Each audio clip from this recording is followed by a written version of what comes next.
સુરતના સચિન જીઆઈડીસીના બહુચર્ચિત એથર કેમિકલ અગ્નિકાંડમાં નિર્દોષ 10 લોકોના મોત મામલે દોષિતો સામે કડક કાર્યવાહીની માંગ સાથે જીપીસીબીની કચેરીએ ધરણા સાથે વિરોધ પ્રદર્શન કરતા 20 જેટલા કાર્યકર્તાઓને અટકાયતમાં લીધા હતા. શહેરની સચિન જીઆઈડીસી વિસ્તારમાં આવેલ એથર કેમિકલ અગ્નિકાંડમાં 10 કામદારના કરુણ મોત નીપજ્યા છે. આ સમગ્ર મામલે દોષિતો વિરુદ્ધ કડક કાર્યવાહીની માંગ કોંગ્રેસ કરી રહી છે. સુરત શહેર કોંગ્રેસ સમિતિએ જીપીસીબીની પાંડેસરા ખાતેની પ્રાંત કચેરી સમક્ષ ધરણા અને વિરોધ પ્રદર્શન કરી રહી છે. પોલીસે આ વિરોધ પ્રદર્શન અટકાવવા 15 કોંગ્રેસી કાર્યકર્તાઓની અટકાયત કરી છે.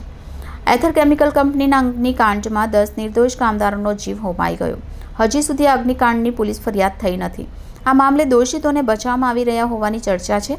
સુરત શહેર કોંગ્રેસ સમિતિ દ્વારા જીપીસીબીના અધિકારીઓની કામગીરી પર પણ પ્રશ્નો ઉઠાવવામાં આવ્યા છે. તેથી સમિતિના પ્રમુખ અને કાર્યકરો દ્વારા પાંડેસરા ખાતે આવેલ જીપીસીબીની કચેરી બહાર વિરોધ પ્રદર્શન યોજ્યું હતું, જેમાં બેનર પ્રદર્શન અને સૂત્રોચ્ચાર કરીને કોંગ્રેસે દોષિતોને કડક સજા કરીને મૃતકોને ન્યાય મળે તેવી માંગણી કરી હતી. આ અગ્નિકાંડમાં કંપનીના માલિકોની સાથે સરકારનો વિભાગ જીપીસીબી પણ એટલો જવાબદાર હોવાનું કોંગ્રેસ જણાવે છે. પોલીસે આ વિરોધ પ્રદર્શન ડામવા માટે બળ પ્રયોગ પણ કર્યો હતો. પોલીસે વિરોધ પ્રદર્શન કરતા કોંગ્રેસી કાર્યકરોની ટીંગાટોળી કરી હતી. પોલીસે કુલ 20 કાર્યકર્તાઓની અટકાયત કરી લીધી છે.